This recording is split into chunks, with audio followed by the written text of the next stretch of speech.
Hi there, and welcome to Barry Interesting. I'm Barry Aycock, and I'm glad you joined us today. On this program, I cover topics that I find interesting myself, but more importantly, topics that will hopefully interest you as well. We're continuing our series on highlighting candidates currently competing for your vote in local elections. Stoddard County Sheriff Carl Hefner joins us to discuss his bid for re-election in a fifth term. Sheriff Hefner has held his position since 2005 and is working for the opportunity to continue serving the great citizens of Stoddard County once again. Welcome, Sheriff. Thank you. Pleasure having you today. Glad to be here with you today. You ready for a few good questions that your voters want to hear about? I'm ready. Well, let's start off. Tell us a little bit about your family. Well, I'm married. My wife, Rena. We have 3 sons and 6 grandchildren. We live in rural Bloomfield, Missouri. Any of your children involved in law enforcement? No, none of my children. Most of them's in the medical field. You've been sheriff for 16 years now. That's a long time to hold one position. There's not many sheriffs in Missouri that's held the position that long. How's that position evolved over the last 16 years from the day you started until now? Well, one of the big things is the cost, the budgeting issues of running a sheriff's office and jail. It costs a lot of money to run a jail. A lot of people don't realize just exactly what it takes to operate a jail. The other thing is our volume of calls. Our calls have gone up considerably over the years. We're dealing with a different type of people because our drug problem seems like it gets worse and worse every year. What's some highlights of your career over the last 16 years? I mean, what's some of the high points? What's some of the low points? The high points are when we get a call out of a missing child, and we find that child and that child is safe. There's nothing better than that. I mean, that's the ultimate rush when you do that. The low points are when you're dealing with children that are abused, neglected, or they end up as a fatality at an automobile accident. That's my low point. So I guess my highs and lows all point back to kids. Your successes or failures have a direct impact on families in Stoddard County, so yes. Yeah, that's correct. Why do you think you're the best candidate for the job? I mean, you've got tons of experience. I mean, you're ingrained in Stoddard County. I know it's near and dear to your heart, but why do you feel like you're the best candidate for the job? Well, I've been with Stoddard County Sheriff's Office for since 2003. Since 1993, I've been with the Stoddard County Sheriff's Office. I've seen a lot of people come. I've seen a lot of people go. It's the experience you gain, the knowledge and the wisdom you gain. You gotta understand the budget process. Running a sheriff's office in jail is, you can kind of compare it to running a business because that's basically what it is. And with the experience I've had over the past with the budget process, with dealing with people in general, with dealing with my employees, you not only have to be a good administrator, you got to be a good supervisor. And I think my years of experience helps me tremendously in those areas. We haven't talked much about your elections, but your first election was really heated. I told you before we went on camera, I thought you was going to come in last. I felt like you pulled a major upset. You probably thought you were going to win the whole time, but it was a crowded field back then. And I mean, you pulled off the victory and you've been successful ever since. Yeah, it was quite a race back in 2004, yeah. I really didn't know how I was going to come out. But, you know, hard work and I had a lot of good people backing me and helping me out. So, you know, we came out victor. I was blessed with that. So you've served 4 terms. Have you had any close elections since? I mean, you've been unopposed a few times, is that right? My first election, I was opposed. My last 3, I had no opposition. So you've got an opponent this time, and you've been out campaigning hard and putting up those signs in 100-degree heat. So you've kind of had a gap here on campaigning, so you've had to hit the campaign trail again. Yes. How's that been? Well, I mean, I was 16 years younger the first go around. It was easier. But it was exciting as well. I'd never ran for, other than running for a school board one time, I'd never really ran in a major election like this. And Stoddard County's big. You know, it's 840 square miles with close to 30,000 people. It's a lot of area to cover. It was all new to me, but it was very exciting. I really enjoyed it. Now, like I said, I'm 16 years older. I have more responsibilities now as being sheriff, as I did back to when I ran the first time as being a deputy. I have more responsibility. I have more things that I have to do, that I have to take care of, things of that nature. So, Well, speaking of that, there's been a lot of hoopla the last 2 to 4 years. A lot of people in Stoddard County put the rumor out this was your last term, and the rumor's been out there you're going to retire. So has that ever been a fact, or is that a myth that you were going to retire? That's a myth. Trust me, I wouldn't get out and do what I'm doing now if I was planning on stepping down after I got elected. That's strictly rumor. There's no truth to that whatsoever. And you know, the thing about it is, I wouldn't put that burden on the taxpayer because it would be another expense. I'm not all about that. I'm about saving the taxpayers' money. And if I got elected in a year, I decided I didn't want to be no sheriff no more, and I stepped down, they're going to have a whole new election all over again at the taxpayer's expense, and I would never do that. So you're pledging to serve your full term if you win, because you know people are putting those rumors out there you're going to win and hand it off to one of your deputies. So you're pledging today to serve a full term. Absolutely. I get reelected, I'll do my full 4 years. One issue that's come up in this race is 24-hour service. Do you feel like that you've provided 24-hour protection for the citizens of Stoddard County? Have you in the past? Do you have bigger plans in the future? Do you feel like it's an adequate job now? But 24-hour service is an issue out there in this race, and how do you feel about that? Well, 24-hour service, it depends on how you look at it. If you don't have 24-hour service, that means you don't have anyone at all that's working, that's available for a call out. And those hours that you say you don't have 24-hour service, you literally don't have no one there. It's never been that way in our case. As far back as I remember, we've always had 24-hour service, in that there was always 1 to 2 deputies that was on call, ready to come out anytime, just like the Highway Patrol operates. The Highway Patrol, they say they have 24-hour service. They do, but they have a guy on call. That guy's not out patrolling, that guy's on call. He is readily available to come out, but he's not out 24 hours a day. Same way with EMS. EMS doesn't have an ambulance that's out driving around the roads waiting on a call. They're back at their station. They could be in bed, they could be asleep, but they're ready to come out. That's their 24-hour service. We now have 23. I have someone on duty 23 hours a day. He's on duty till 6 a.m. At 6 a.m., he's on call till 7 a.m. when the 7 a.m. car comes on. The 7 a.m. car that comes on at 7, he actually goes on call at 6 a.m. So between 6 a.m. and 7 a.m., I have 2 deputies on call that's ready to come out. Now, last year we responded to 10,000 calls for service. I researched that through all of our logs and realized that between the hour of 3 a.m. and 6 a.m., less than 4% of our calls came in those 3 hours. Now, you know, you can look at that and say, well, 4% of 10,000 calls, that's 400 calls, you know. But we had a guy on, you know, ready for that. But someone like me might think that's a waste of resources, right? Right. I mean, Yes.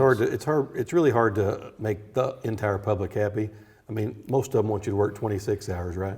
Yes, but here's the deal. Even though, here's the deal. You got 24-hour coverage, or in my case, 23-hour coverage. And I got a guy that's on duty 4 o'clock in the morning, and he's in Bernie. Okay, the call comes out, maybe an assault in progress, north of Puxico. I got a guy living in Puxico. The guy that's actually working in Bernie, he's going to be en route, but we call the guy that lives in Puxico.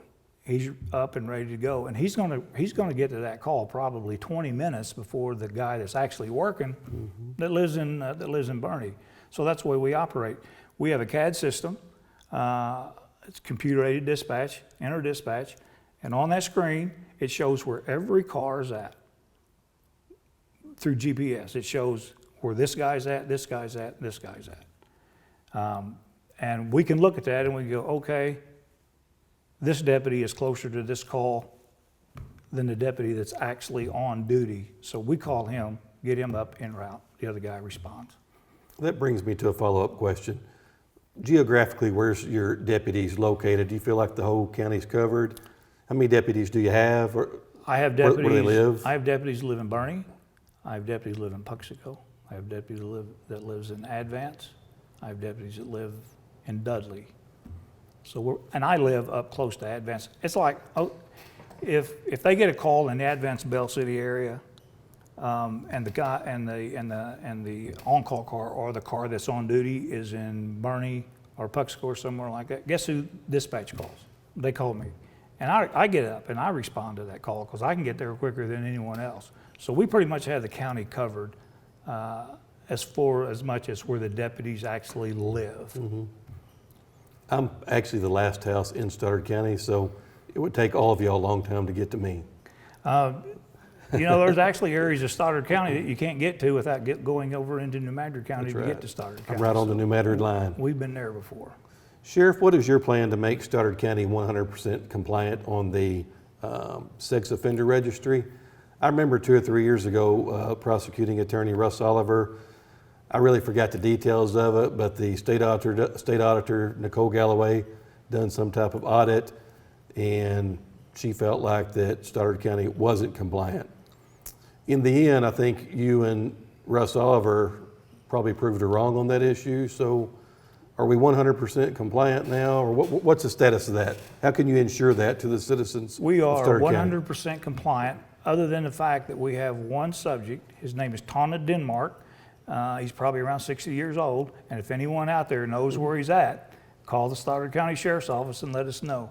But he's been absconded since, I think, around 2009. We've exhausted all of our resources trying to find him. We get a lot of help from the U.S. Marshals. The U.S. Marshals tried to locate him, and even they couldn't, and that's what they do, is they locate people like that, wanted people. That's their job, and they've not been able to locate him either. We don't even know if the guy is still alive. The guy was in a nursing home, residential care in Essex. When they shut that down, he got transferred to Poplar Bluff. Then he got transferred somewhere else. The last known place we knew he was at was in Poplar Bluff. We called them. They don't know where he's at, and no one knows if he's even alive. But he's the only one. So yeah, we are 100% compliant. Just got an audit back from the state auditor's office about 2 weeks ago showing that we were 100% compliant.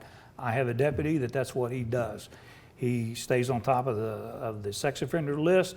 He checks on them. We randomly check on them. And then once a year, we team up with the U.S. Marshals and we do a canvass of Stoddard County to every registered sex offender to make sure they live where they're supposed to be living, they're driving what they're supposed to be driving, and they're working where they're supposed to be working. So we stay on top of that. We want to protect our kids. How big is that list in Stoddard County? I think we have around 130 or 140 registered sex offenders in our county. We make sure, also, we make sure they're not living close to a daycare center or a school playground, something like that. We stay on top of it.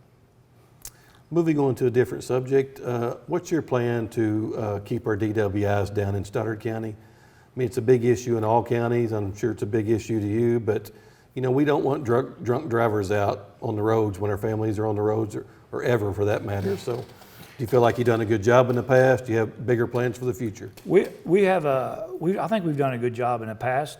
A lot of the DWI cases the Highway Patrol gets, say in June, they had 6. 2 of the 6 we gave them. The deputies are out patrolling. If they get behind a vehicle or see a vehicle driving erratically, they suspect that he may be under the influence of alcohol or drugs, they will stop that vehicle. They approach the vehicle, make contact with the driver. If that driver appears to be under the influence of some substance, alcohol, whatever the case is, they call the Highway Patrol. That's what the Highway Patrol does. They're the Highway Patrol. Their expertise is DWI enforcement and automobile accidents. They love to come out and help us. They come over. When they get there, They take the case over, and we go out to other calls we're having. Let me give you an example. It takes anywhere from an hour and a half to 3 hours to do a DWI case. If that subject refuses to do the breathalyzer test, they then the trooper or the deputy has to apply for a search warrant and take that guy to the hospital so he can get blood or urine. You're looking at maybe 3 hours. I can't afford to have a deputy sitting roadside with a guy for 3 hours because, say he's roadside with that guy for 3 hours and there's assault in progress 2 miles down the road. He can't go to that assault, take care of that call because he can't leave that guy there. So we do DWI enforcement. We just don't follow it through at a certain point. We turn it over to the Highway Patrol because that's what they do. Now, having said that, you won't find a county sheriff's office in southeast Missouri that does DWI enforcement from beginning to end. I surveyed the sheriffs, and they all operate just like we do. And they told me, I said, why do you not do that? They said, we don't have the manpower or the time. That's what the Highway Patrol does. We work other crimes. While they're doing that, we're out working assaults and sex crimes and burglaries and stealing. So we can't devote manpower and that much time when the Highway Patrol can do it. So it ties up a lot of resources in on DWIs. Ties up a lot of resources. Statistically, how many DWIs in a year's time does Stoddard County have? I can't answer that. I really don't know the answer to that question. Fair enough. We'll move on. I would like to say one other thing. Okay.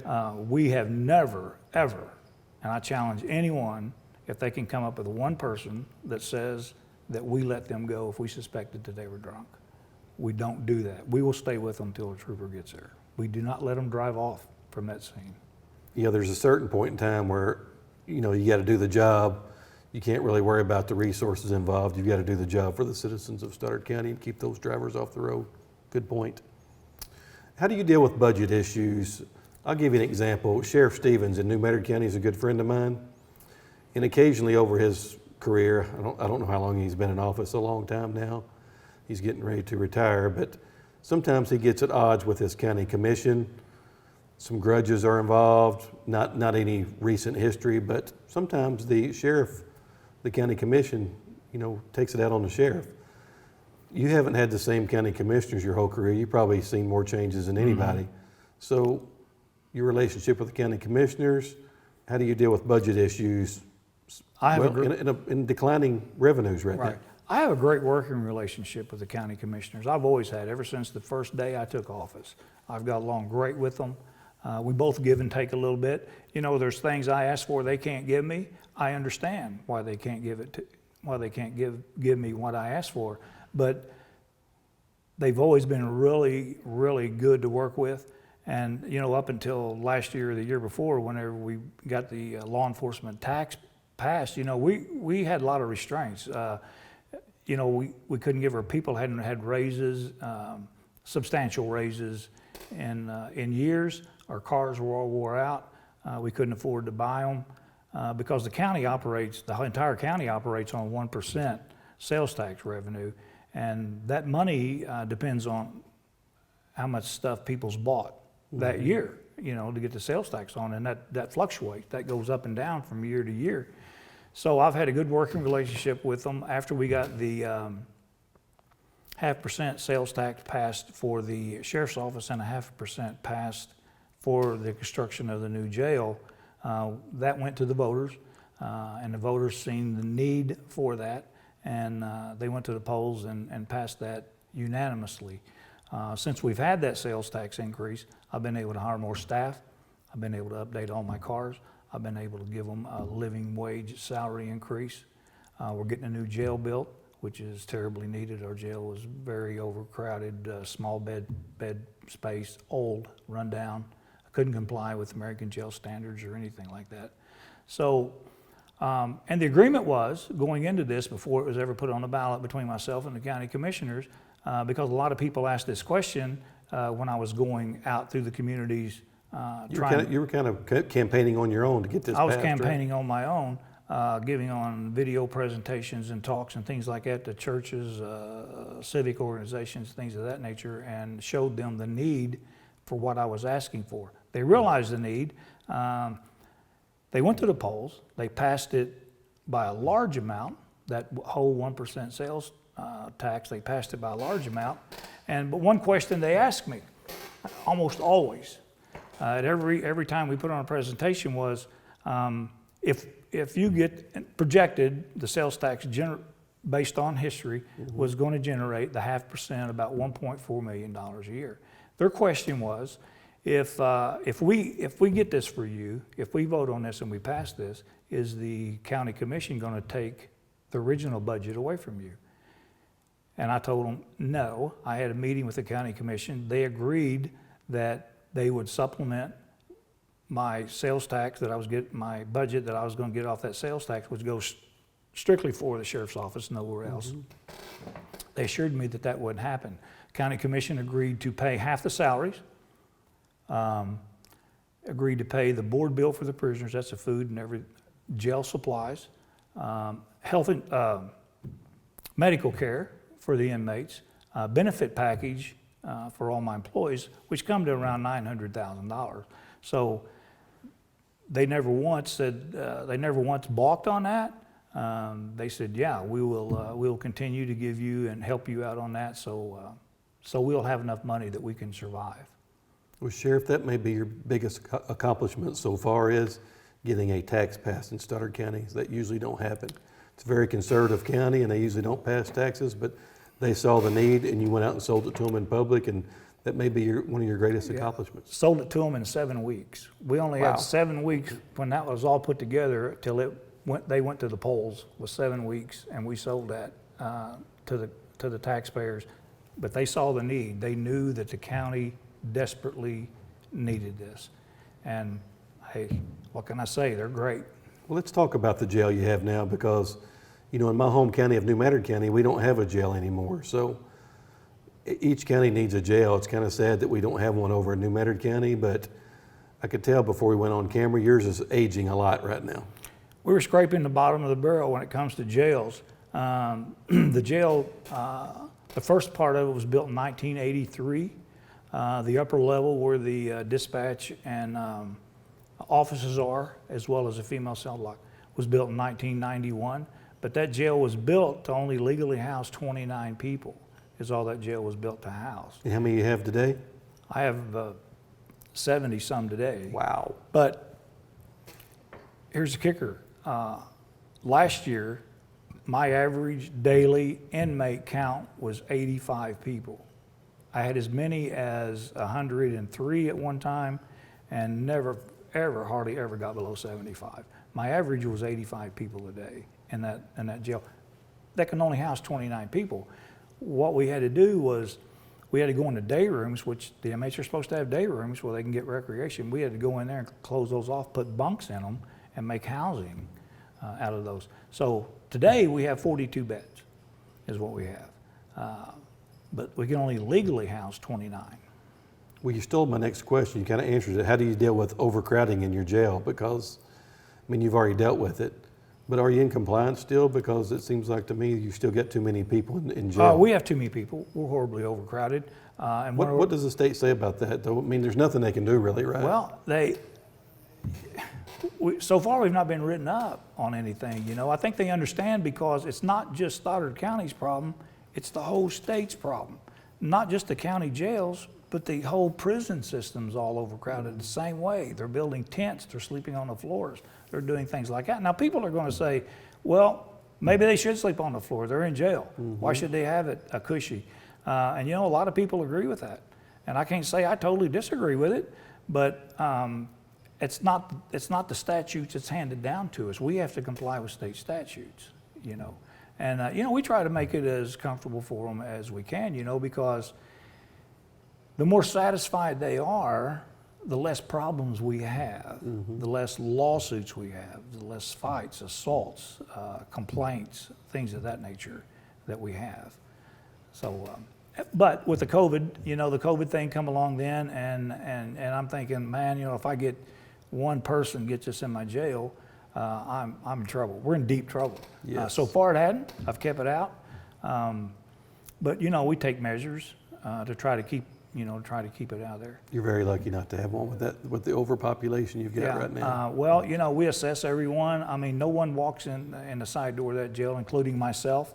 I have my temperature taken probably 5 or 6 times a day because, I walked in the side door one time and a guy met me with a gun to take my temperature, and I just looked at him and he goes, "Hey, you made the rule. You follow too." And I thought, you know what, you're right. So every time somebody goes down there, they get a temperature taken. If they're not feeling good or if they're running a slight temp, they don't enter. You're leading by example. Try to. Well, let's move into something that I feel like is one of the biggest problems in Stoddard County is opioids. There's an opioid crisis in Stoddard County, the whole boot hill for that matter. So probably when you took office, opioids weren't a big buzzword, but they're a big buzzword in every county in southeast Missouri now. Yeah, So, when I first took office, it was marijuana and methamphetamine. Mm-hmm. We've had methamphetamine around in Stoddard County since maybe 1990, and marijuana has been around forever, But, later on in the years, we started seeing the opioid problem with the pain pills, the prescription pain pills, the black market pain pills, things of that nature. Of course, whenever they get where they can't get their hands on the pain pills, they can't get a doctor to give it to them no more, and they can't afford to buy them off the street because they're a lot more expensive than going out and getting a hit of heroin. You can go out and get a hit of heroin for pennies on a dollar for what you can go out and buy pain pills for. It's a problem. Now,